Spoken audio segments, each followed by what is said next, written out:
Hello guys, সবাই কেমন আছেন? আশা করি সবাই ভালো আছেন।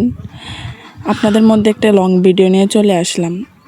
আমি সহজে লং ভিডিও ছাড়ি না, আমার একটু আনকমফোর্টেবল ফিল হয়। লং ভিডিওর মধ্যে ভয়েস দেওয়ার লাগে, গান বা সাউন্ড ফ্রি গানগুলো এত ভালো লাগে না। মনের মতন গান হলে দিতে ভালো লাগে, কিন্তু কপিরাইট আসে, এইটা একটা সমস্যা, যে কারণে ভয়েস দিতে হয়। দ্বিতীয়ত জানেন, এই ভিডিওতে ভয়েস আমি কয়বার দিছি? 8বার ভয়েস দিছি, ঘরে 3বার, বাইরে 4বার। আশেপাশে মানুষ, ঘরে গেলে বাচ্চার আওয়াজ, ভয়েস দিব কি ভাই? এদের কারণে কোনোভাবে সম্ভবই নাই যে একটা কাজ করার। ভয়েস দিতে গেলে এইদিকে চিল্লাচিল্লে এদিকে চিল্লাচিল্লে ভালোই লাগে না। যদি মনের মতন ভয়েস না হয়, ডিলিট তো করতেই থাকি, আর ভালোই লাগে না। পরে আমি আর লং ভিডিও ছাড়িই না, থাক আর লাগবে না। তো লং ভিডিও নেওয়া আসার একটা কারণ হলো, আমার একটু লং ভিডিও ছাড়তে ভালো লাগে, কিন্তু ভয়েস দিতে ভালো লাগে না, সত্যি কথা যেটা।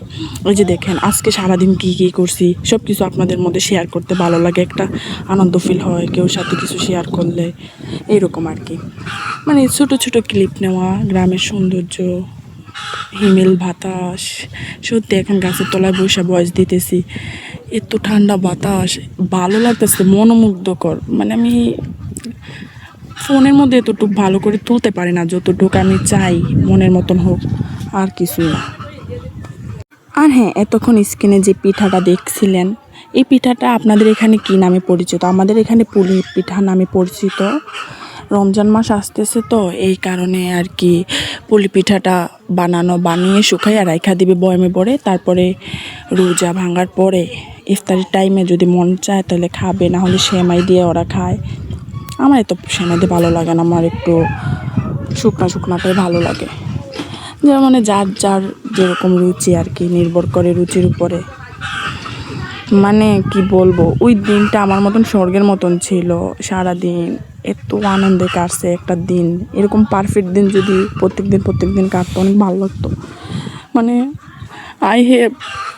আই উইশ, কি বলবো, জাস্ট ওয়াও একটা দিন ছিল।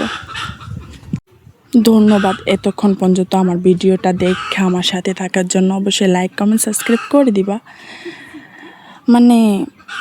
কার কার বিরিয়ানি পছন্দ? মাই ফেভারিট বিরিয়ানি, যত দিব তত খাইব। আর আরেকটা জিনিস কি জানা, যত দিন বিরিয়ানি রান্না করবে, একটা না একটা ভুল থাকবে, এটা থাকবে। হয়তো চাল সিদ্ধ হবে না, নয়তো সিদ্ধ হয়ে যাবে, নাহলে যাও হয়ে যাবে।